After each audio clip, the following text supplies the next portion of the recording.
Hello, നമസ്കാരം.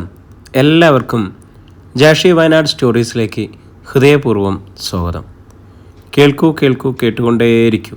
ഞാനും നിങ്ങളും നമ്മുടെ കഥകളും. നമ്മളിപ്പോൾ കേട്ടുകൊണ്ടിരിക്കുന്നത് ദ്രാവിഡൻ എന്ന ത്രില്ലർ നോവലാണ്. അതിൻ്റെ 15ാമത്തെ അധ്യായത്തിലേക്ക് എല്ലാവർക്കും ഒരിക്കൽ കൂടി സ്വാഗതം. ലൈക്കും കമൻറ്റും ഒക്കെ ചെയ്തിട്ട് എല്ലാവരും കൂടെ നിൽക്കുമെന്ന് വിശ്വസിക്കുന്നു. അപ്പോൾ നമുക്ക് നോവലിലേക്ക് പോയാലോ? കൊച്ചു മുതലാളി ഇങ്ങ് വന്നോ? ഞാനിനി എന്നാ ചെയ്യുമെന്ന് ഓർത്ത് വിഷമിച്ച് നിൽക്കുമായിരുന്നു. രാരിച്ചൻ ചിരിച്ചുകൊണ്ട് പറഞ്ഞു, നിന്നോട് ആര് പറഞ്ഞു വീട്ടിൽ കിടന്ന ജീപ്പ് അടിച്ചെടുത്തുകൊണ്ട് വരാൻ? വിൻസെൻ്റ് നല്ല ദേഷ്യത്തിലായിരുന്നു. ആരടിച്ചെടുത്തു? ദേ കിടക്കുന്ന ജീപ്പ്. നീ പോക്രിത്തരല്ലേ നീ കാണിച്ചത്? ഒരു ജീവൻ രക്ഷിക്കുന്ന പോക്രിത്തരാണെങ്കിൽ അത് ഞാൻ ചെയ്തു പോയി കൊച്ചു മുതലാളി. നിന്നെ ഡ്രൈവിംഗ് ഓടിപ്പിച്ചത് എൻ്റെ തെറ്റ്, അത് ഞാനും സമ്മതിക്കുന്നു. വിൻസെൻ്റ് അവനെ തുറച്ചു നോക്കി. പോലീസിൽ ഞാനൊരു പരാതി കൊടുത്താൽ നാളെ നീ അകത്താ. ഞാനൊരൊറ്റ മുങ്ങും, അത് കള. പിന്നെ ഞാനെന്താ ചെയ്യേണ്ടത്? വിൻസെൻ്റ് കോപം കടിച്ചമർത്തി.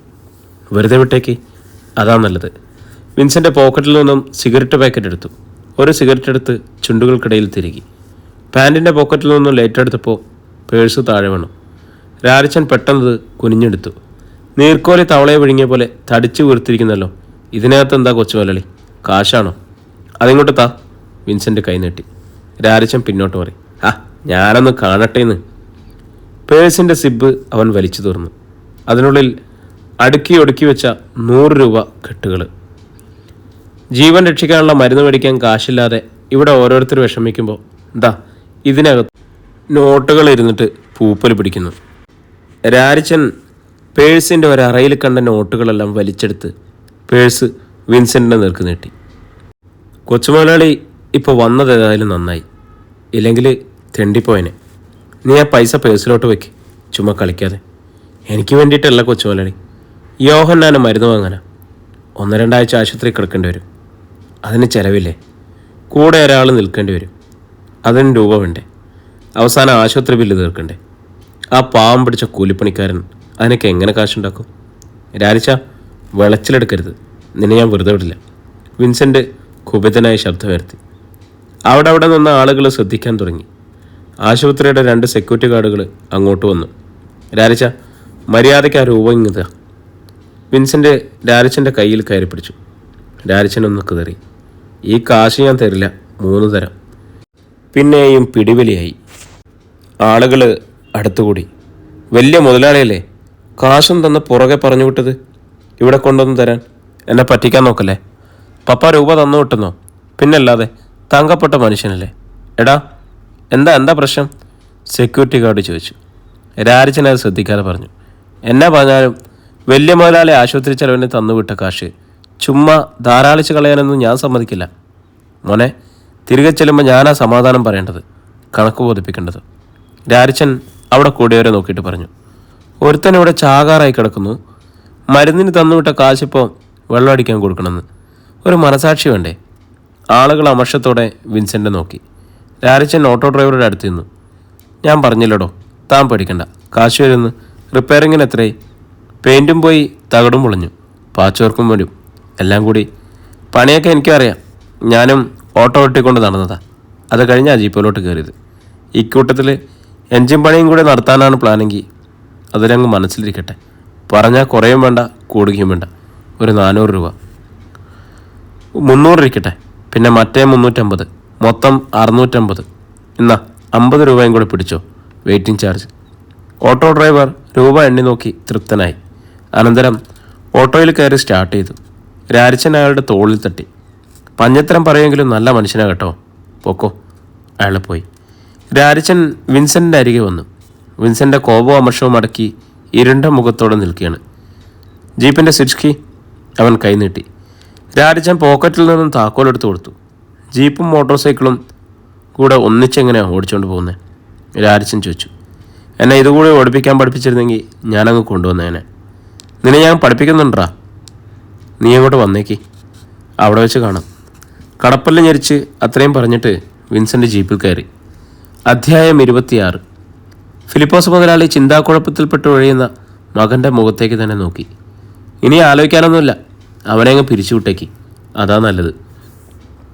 അവനെ പണിക്കെടുക്കുന്നതിന് മുമ്പ് ഞാൻ പറഞ്ഞില്ലേ അത് വേണ്ടാന്ന്. അന്നേരം നീ കേട്ടില്ല. വലിയ കുരുട്ടുപുതിക്ക് പോയാൽ എങ്ങനെ ഇരിക്കും. അവനെ അങ്ങനെ പറഞ്ഞു വിട്ടാലോ? അവൻ കാണിച്ച് തമ്മാടിത്തരങ്ങൾക്ക് ചുട്ട മറുപടി കൊടുക്കണ്ടേ? അവൻ നമ്മളെ കയ്യിൽ നിന്ന് പോയാൽ പിന്നെ ഒന്നും നടക്കില്ല. ഇനിയും അവനെ വെച്ചോണ്ടിരിക്കുന്ന അപകടം പറഞ്ഞേക്കാം. എടാ, ഒന്നുകിൽ നല്ലവനായിരിക്കണം, അല്ലെങ്കിൽ നാറിയായിരിക്കണം. ഇത് രണ്ടും കൂടി ചേരുന്നവന് നമുക്ക് പറ്റത്തില്ല.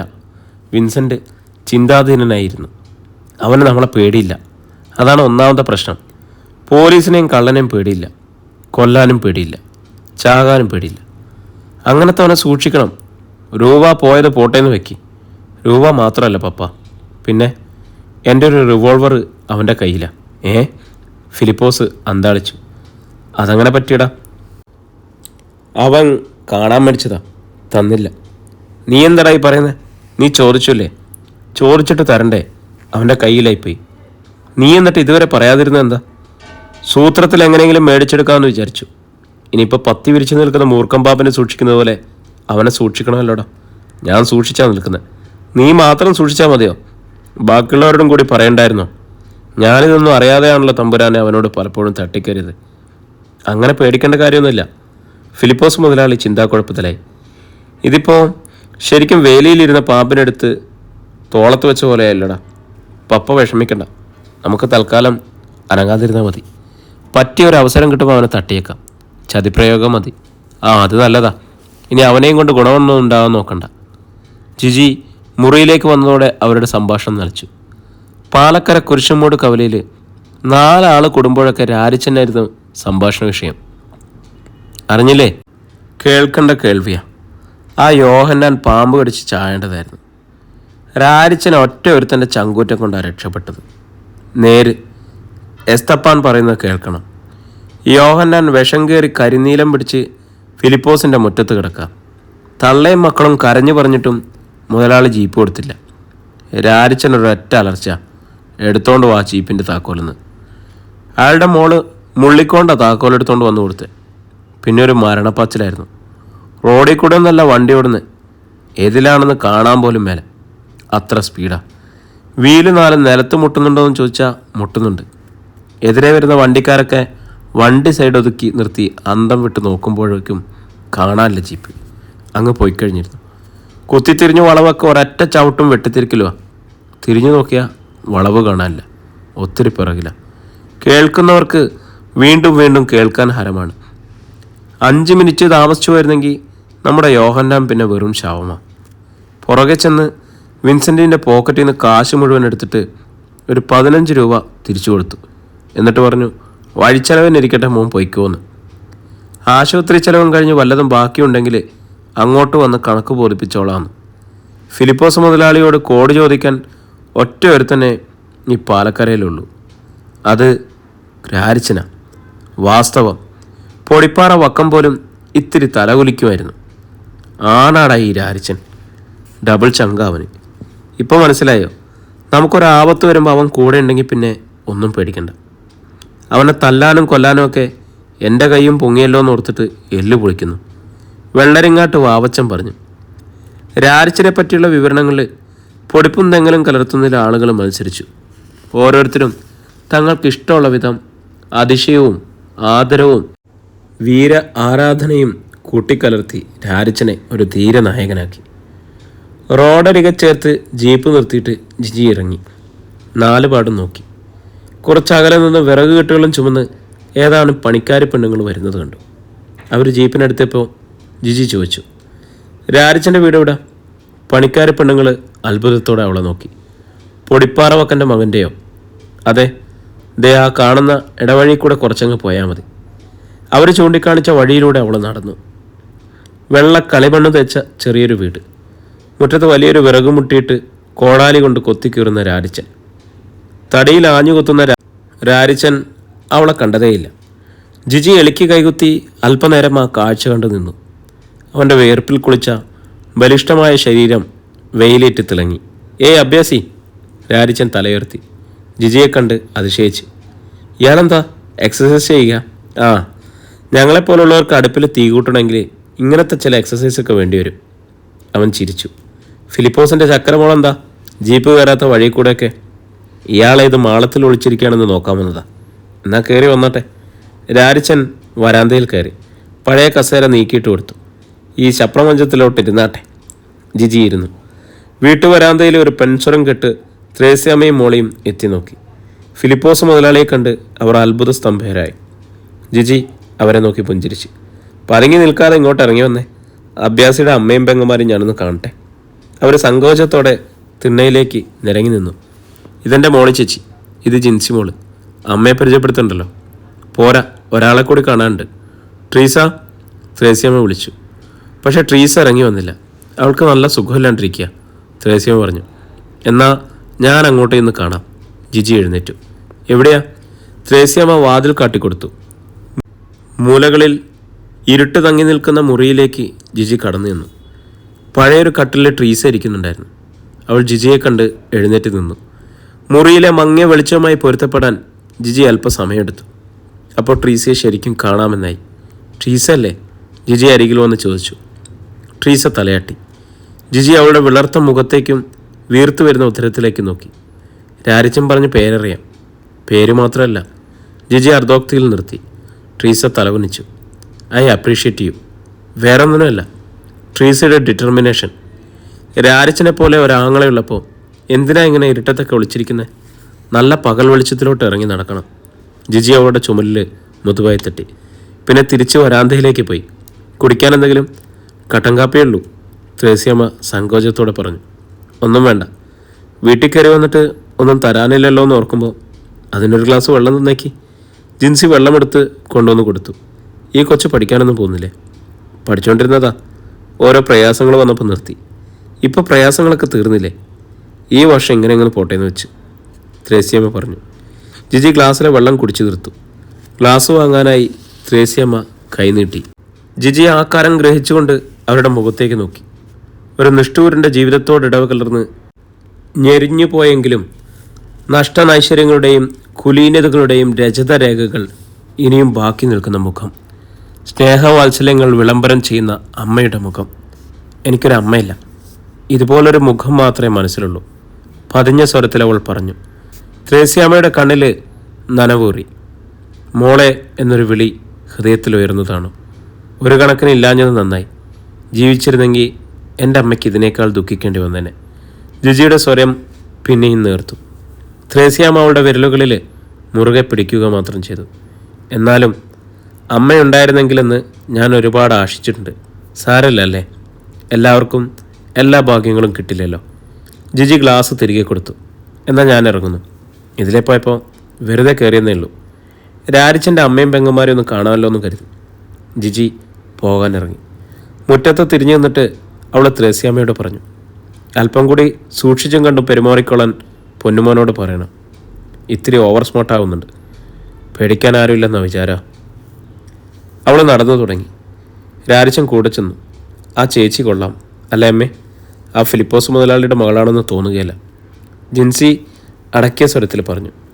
ത്രേസ്യാമ്മയുടെ മനക്കണ്ണിൽ മറ്റൊരു ചിത്രമായിരുന്നു.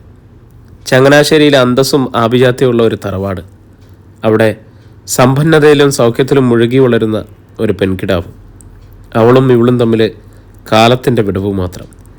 രാരിച്ചൻ റോഡ് വരെ ജിജി അനുഗമിച്ചു. പൊടിപ്പാറ വക്കൻ കൊന്നും കൊള്ള ചെയ്തും ഒരുപാടുണ്ടാക്കിയില്ലേ? ആ സമ്പാദ്യമൊന്നും കുടുംബത്ത് കാണാനില്ലല്ലോ, ജിജി ഇടയ്ക്ക് ചോദിച്ചു. പൊടിപ്പാറ വക്കൻ കൊന്നും കൊള്ളയടിച്ച് ഉണ്ടാക്കിയത് മുഴുവൻ കള്ളും പെണ്ണും കൊണ്ടുപോയി. പൊടിപ്പാറ വക്കൻ്റെ മകൻ്റെ സമ്പാദ്യമോ? അതാര് കൊണ്ടുപോകും? ആർക്കൊക്കെ പങ്കിടണമെന്ന് തീരുമാനിച്ചിട്ടില്ല. അതിൽ കള്ളിനും പെണ്ണിനും വേണ്ടിയിട്ടുള്ള പങ്ക് എൻ്റെ പേരിൽ നീക്കി വെച്ചേക്ക്. അത് രണ്ടിൻ്റെയും പോരായ്മ നികുതി തീരുമെങ്കിൽ വിരോധമില്ല. അവൻ അവളെ നോക്കി ഒരു കള്ളച്ചിരി ചിരിച്ചു. പൊടിപ്പാറ വക്കൻ്റെ വഷളത്തരം അതേപടി കിട്ടിയിട്ടുണ്ട്. വെറുതെ അല്ല ഗുണം പിടിക്കാത്തത്, അവൾ മൂർച്ചയുള്ള സ്വരത്തിൽ പറഞ്ഞു. അതൊക്കെ പോട്ടെ, ഈ എഴുന്നള്ളത്തിൻ്റെ രഹസ്യം മനസ്സിലായില്ല. പണിക്ക് വരുന്നില്ലെന്നറിഞ്ഞു. ഭയന്നിരിക്കുകയാണോ അതോ ഫിലിപ്പോസ് മുതലാളിയുമായിട്ടുള്ള കരാറ് വെട്ടിയോ എന്നൊക്കെ അറിയാമെന്ന് കൂടി വിചാരിച്ചു. വരുന്നുണ്ട് ഞാൻ. ഫിലിപ്പോസ് മുതലാളിയുടെ മക്കളുടെ കോപം ഒന്ന് തണുക്കട്ടെ എന്ന് വെച്ചു. അടുത്ത ആഴ്ച ഞാൻ പോകും. വെക്കേഷൻ തീരാറായി. എങ്ങോട്ട്? കോളേജിലേക്ക്. ജീപ്പിനടുത്തെത്തി. ജീപ്പിനരികിൽ ചുറ്റിപ്പറ്റി നിന്ന കുട്ടികൾ ഓടിമറിഞ്ഞു. ജിജി ജീപ്പിൽ കയറി എൻജിൻ സ്റ്റാർട്ട് ചെയ്തു. രാരിച്ചൻ്റെ നേർക്ക് വലങ്കൈ ഉയർത്തിക്കട്ടിയിട്ട് അവൾ ഓടിച്ചുപോയി. രാരിച്ചൻ പിറ്റേന്ന് ഫിലിപ്പോസ് മുതലാളിയുടെ തോട്ടത്തിൽ പണിക്കുന്നു. ഫിലിപ്പോസ് വീട്ടിലുണ്ടായിരുന്നില്ല. വിൻസെൻ്റ് അവനെ പകയോടെ നോക്കി. അല്പം കഴിഞ്ഞ് തൊഴിലാളിയുടെ മധ്യേ വെച്ച് പറഞ്ഞു, ഞങ്ങളുടെ ഒരു പണിക്കാരൻ്റെ ജീവൻ രക്ഷിക്കാനായതുകൊണ്ട് മാത്രം നീ ചെയ്ത തമ്മാടിത്തരം ഞങ്ങൾ ക്ഷമിച്ചിരിക്കുന്നു. ഒരു തവണത്തേക്ക്. അല്ലായിരുന്നെങ്കിൽ ഈ തോട്ടത്തിൽ കാലുകുത്താൻ സമ്മതിക്കില്ലായിരുന്നു. എന്ന് മാത്രമല്ല, നീ ഇപ്പോൾ ഭൂമിക്ക് മീതെ ജീവനോടെ കാണുകയില്ലായിരുന്നു. ആ വാക്കുകൾക്ക് പിന്നിലെ ആത്മാർത്ഥത രാരിച്ചന് മനസ്സിലായി. ഇവൻ ഈ അണലിയുടെ സന്തതി തനിക്കെതിരെ വലിയ കെണിയൊരുക്കുന്നുണ്ട്. ജാഗ്രത. തൊഴിലാളികൾ സന്തോഷത്തോടെ ആദരവോടെ അവനെ നോക്കി. തോട്ടത്തിൽ പണിയെടുത്തുകൊണ്ടിരിക്കുമ്പോൾ അവനോട് സംസാരിക്കാൻ അവർ താല്പര്യം കാട്ടി. അവരിലൊരാളായ തൊഴിലാളികൾ അവൻ അംഗീകരിക്കുകയായിരുന്നു. അവൻ്റെ അടുത്തു നിൽക്കാനും അവനോട് കുശലം ചോദിക്കാനും അവർ മത്സരിച്ചു. സഹദേവനും കല്ലറക്കൽ മോനായും വാളംപറമ്പിൽ ജോസും റപ്പായിയുടെ കടത്തണ്ണയിലിരുന്ന് ചായ കുടിച്ച് ബീഡിയും വലിച്ചിരിക്കുകയാണ്. ഇടയ്ക്ക് ജോസ് സഹദേവനെന്ന് തോണ്ടി. എന്നിട്ട് കുരിശുമൂട്ടിലേക്ക് കണ്ണു കാണിച്ചു. നിന്റെ മറ്റേ പാട്ടി. ട്രീസ സാവധാനം നടന്നു വരുന്നത് സഹദേവൻ കണ്ടു. ഇവിടെ കുറേ നാളായിട്ട് പുറത്തെങ്ങും കാണാനില്ലായിരുന്നല്ലോ. ഇവിടെ ഇല്ലായിരുന്നോ? മോനായി പിറുവിറുത്തു. ഒരുപാട് നാൾ കൂടി കഴിഞ്ഞ ഞായറാഴ്ച പള്ളിയിൽ വന്നിട്ടുണ്ടായിരുന്നു. വാളംപറമ്പിൽ ജോസ് സഹദേവനെ നോക്കി വല്ലാത്തൊരു ചിരിയോടെ പറഞ്ഞു, ആ പെണ്ണിപ്പോൾ ഗർഭിണിയാണെന്ന് കേൾക്കുന്നടാ. നിന്റെ ചികിത്സ ഫലിച്ചതാണോ അതോ വേറെ വല്ലവരും? ട്രീസ അവരെ കടന്ന് കുഞ്ഞുമോൻ്റെ കടയിലേക്ക് കയറി. അടുത്തടുത്താണ് ചായക്കടയും പലചരക്ക് കടയും. ട്രീസയ്ക്ക് കൂടി കേൾക്കാവുന്ന ഉച്ചത്തിൽ മോനായും ജോസും അവളെപ്പറ്റി അശ്ലീല ധ്വനിയുള്ള കമൻറ്റുകൾ പറഞ്ഞുകൊണ്ടിരുന്നു. സഹദേവൻ ക്രൂരമായ സംതൃപ്തിയോടെ എല്ലാം കേട്ടിരുന്നു. ട്രീസ സാധനങ്ങൾ വാങ്ങി സഞ്ചിയിലാക്കി പണം കൊടുത്തിറങ്ങി. ചായക്കടയ്ക്ക് മുമ്പിൽ വന്നപ്പോൾ മോനായി ആരോടൊന്നില്ലാതെ തൊല്ലുറക്കെ പറഞ്ഞു, നിന്റെ സമ്പാദ്യമാണല്ലോ, എവിടുന്ന് കിട്ടിയോ? സഹദേവ, നിനക്ക് വല്ല മനസ്സറിവും ഉണ്ടായിരുന്നോ? ഏയ്, അവനൊരു വഴി കാണിച്ചു കൊടുത്തെന്നല്ലേ ഉള്ളൂ. സൂര്യഗിരിയിൽ നല്ലൊരു ലേഡി ഡോക്ടർ ഉണ്ടായിരുന്നല്ലോ. അക്കാര്യം നീ പറഞ്ഞു കൊടുത്തില്ലായിരുന്നോ സഹദേവ? ഏതായാലും കമ്പനി രജിസ്റ്റർ ചെയ്ത് കഴിഞ്ഞല്ലോ. ഇനിയിപ്പോൾ ബിസിനസ് കൊണ്ടുപിടിച്ച് നടത്തിക്കൂടെ? ട്രീസ നിന്നു. അവൾ 3 പേരെയും മാറി മാറി നോക്കിക്കൊണ്ട് ചായക്കടയ്ക്ക് നേരെ കയറി വന്നു. അതേടാ, കമ്പനി രജിസ്റ്റർ ചെയ്ത് കഴിഞ്ഞു. അഗ്നി ഇരുമ്പും പോലെ അവൾ പറഞ്ഞു. മുതൽ ഇറക്കിയിരിക്കുന്നത് വേറെ ആരുമല്ല, ഈ ഇരിക്കുന്നവൻ, കൊച്ചുപുരക്കിലെ സഹദേവൻ. അവൾ സഹദേവൻ്റെ നേർക്ക് വിരൽ ചൂണ്ടി. മോനായും ജോസും സ്തംഭരായി. കടകളിലും മറ്റും ഉണ്ടായിരുന്നവർ പുറത്തേക്ക് തലനീട്ടി ശ്രദ്ധിച്ചു. ട്രീസയുടെ കത്തുന്ന മിഴികളിൽ സഹദേവനിൽ തറഞ്ഞു. സൂര്യഗിരിയിലെ ലേഡി ഡോക്ടർക്ക് ദാനം ചെയ്യാനുള്ള സമ്പാദ്യമല്ല ഇത്. ഉലയിൽ ഊതിപ്പഴിപ്പിച്ച വാക്കുകൾ ചിതറി വീണു. കൊച്ചുപുരയ്ക്കൽ സഹദേവനെ തിരിച്ചു കൊടുക്കാൻ മുതലും പലിശയും കൂട്ടുപലിശയും ചേർത്ത്.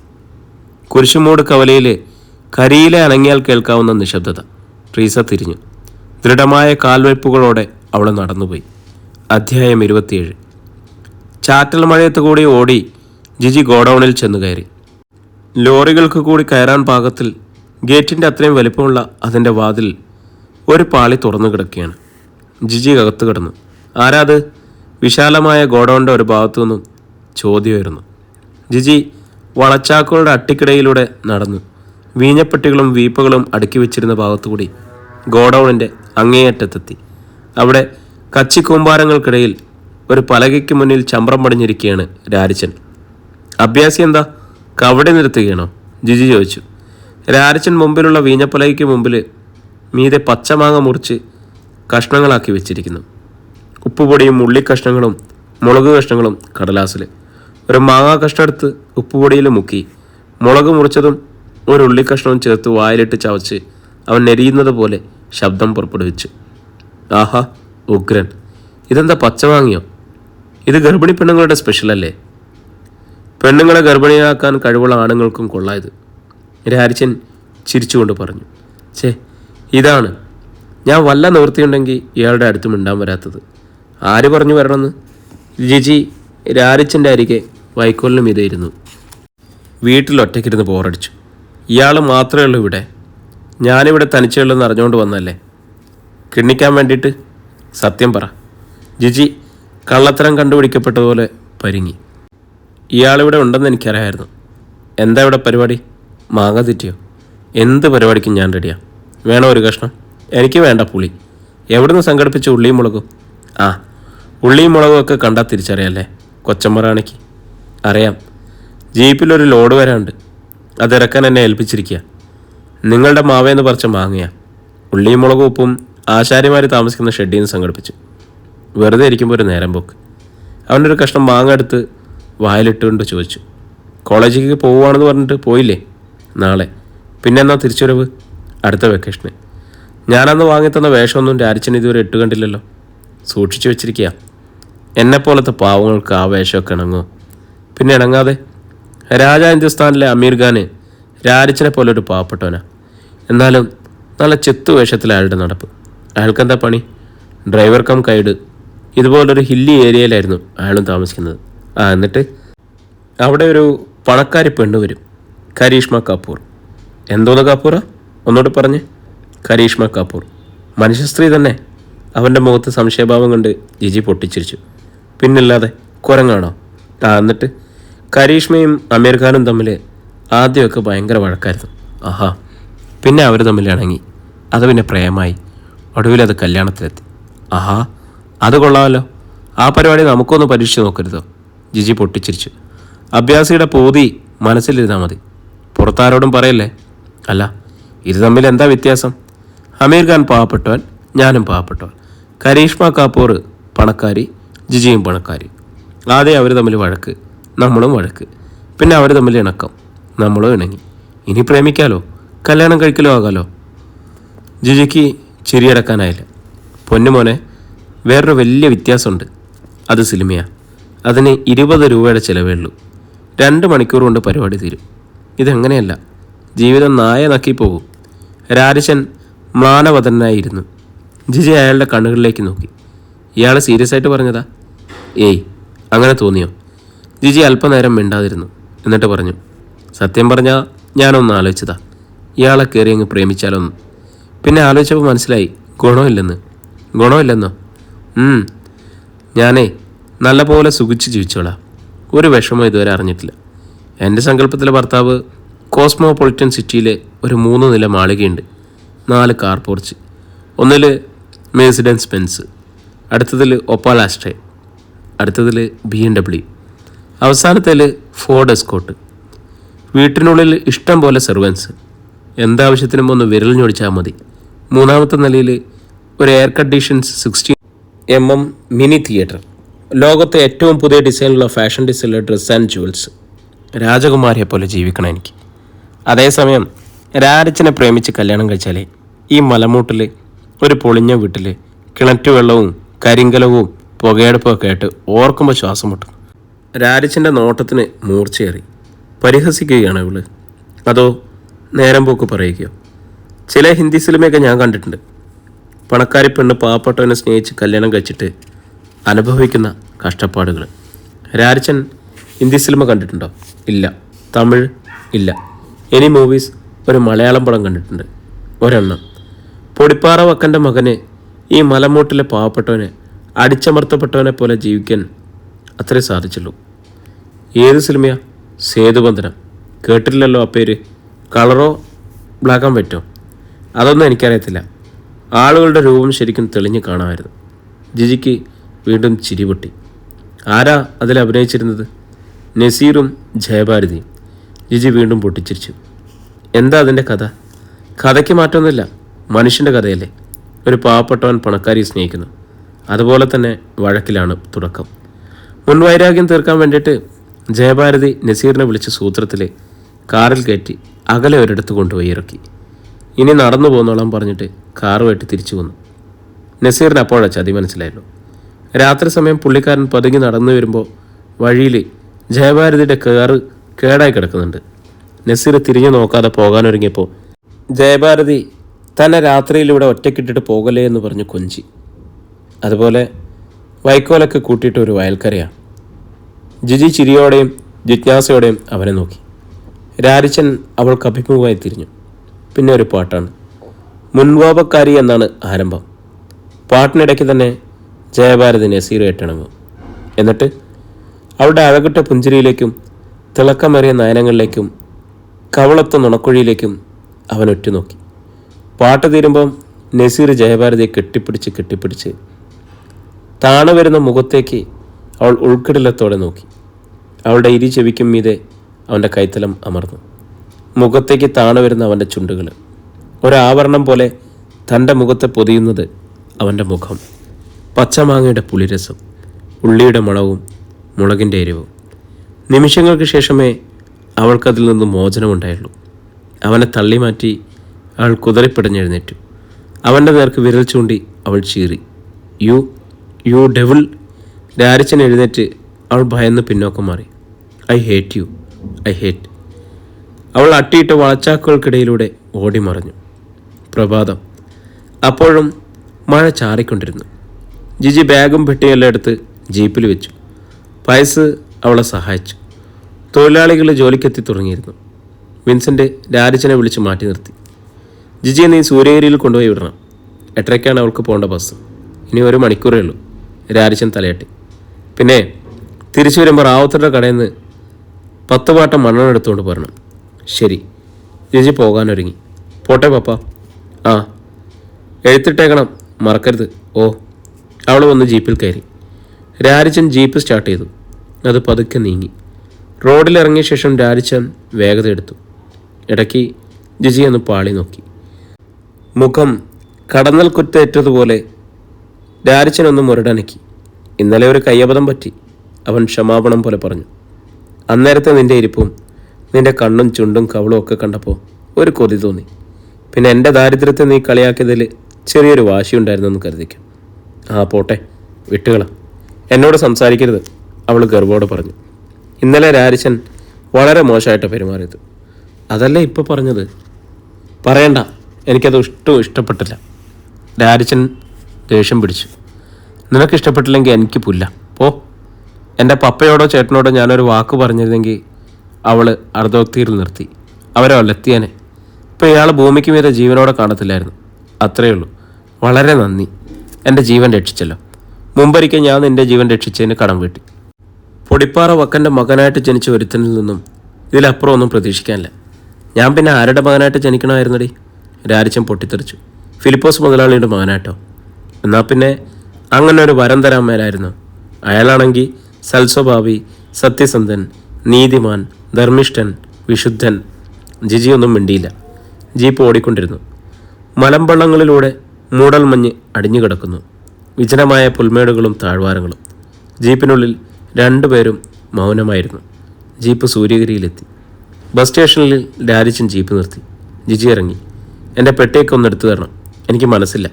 രാരിച്ചൻ തലതിരിച്ച് മറ്റെങ്ങോ നോക്കിക്കൊണ്ടിരുന്നു. ജിജി തന്നെ പെട്ടികളെടുത്തു. വലിയ എയർ ബാഗ് തോളിലെന്തി. പെട്ടി തൂക്കി പിടിച്ച് അവൾ നടന്നു കഴിഞ്ഞിരുന്നു. പിന്നെ എന്തോ ഓർത്തുന്ന പോലെ തിരിഞ്ഞു നോക്കി. ജീപ്പിൻ്റെ മുമ്പിലൂടെ റോഡ് ക്രോസ് ചെയ്ത് അവൾ ഡ്രൈവിംഗ് സീറ്റിനടിയിൽ വന്നു. രാരിച്ചൻ്റെ മുഖത്തിനിടയ്ക്ക് മുഖമടുപ്പിച്ച് അവൾ പറഞ്ഞു, ഇന്നലെ എൻ്റെ അടുത്ത് കാണിച്ച തെമ്മാടിത്തരം വേറെ വല്ല പെണ്ണുങ്ങളുടെ അടുത്ത് പോയി കാണിച്ചേക്കരുത്. രാരിച്ചൻ അവളെ തറച്ചു നോക്കി. തടി കേടാതെ സൂക്ഷിച്ചോ. അടുത്ത തവണ ഞാൻ വരുമ്പോഴും കാണണം ജീവനോടെ. അത്രയും പറഞ്ഞിട്ട് അവൾ നടന്നുപോയി. വിൻസെൻ്റ് ആളയച്ച് വിളിപ്പിച്ചിട്ടാണ് അവരെത്തിയത്. ആകെ 4 പേര്. സഹദേവൻ, മോനായി, ജോസ്, ദേവസിക്കുട്ടി. രാത്രിയിൽ ഗോഡൗണിൽ വെച്ചായിരുന്നു സംഭാഷണം. നിങ്ങൾക്കിപ്പോഴും രാരിച്ചനോട് വൈരാഗ്യമുണ്ടെന്ന് എനിക്കറിയാം. സത്യം പറഞ്ഞാൽ ഞങ്ങളും അവനെക്കൊണ്ട് പൊറുതിമുട്ടിരിക്കുക, വിൻസെൻ്റ് അവരോട് പറഞ്ഞു. ഇത് പറയാനാണോ ഞങ്ങൾ വിളിപ്പിച്ചത്? സഹദേവൻ ഇടയുന്ന സ്വരത്തിൽ ചോദിച്ചു. സഹദേവ, ഞാൻ കാര്യമായിട്ട് പറയുക. അവൻ ഇനി ജീവിച്ചിരുന്ന ഞങ്ങൾക്കും നിങ്ങൾക്കും ഒരുപോലെ ആപത്ത. സംഭവങ്ങളൊക്കെ നിങ്ങളും അറിഞ്ഞതാണല്ലോ. നാട്ടുകാർക്കൊക്കെ അവനോട് താല്പര്യമായി തുടങ്ങി. ഇവിടെ വെച്ച് നുള്ളിക്കളഞ്ഞില്ലെങ്കിൽ അവൻ നമുക്ക് പിടികിട്ടാത്തത്ര വളർന്നു പോകും. ഫിലിപ്പോസ് മുതലാളിയെ ഞങ്ങൾക്ക് വിശ്വാസമില്ല, സഹദേവൻ പറഞ്ഞു. പപ്പയെ ഞാൻ ഈ ഇടപാടിൽ ഉൾപ്പെടുത്തിയിട്ടില്ല. പപ്പ എല്ലാം എനിക്ക് വിട്ടു തന്നിരിക്കുക. എൻ്റെ ഇഷ്ടം പോലെ കൈകാര്യം ചെയ്തോളാൻ പറഞ്ഞു. കൊച്ചു മുതലാളിയെ ഞങ്ങളെങ്ങനെ വിശ്വസിക്കും?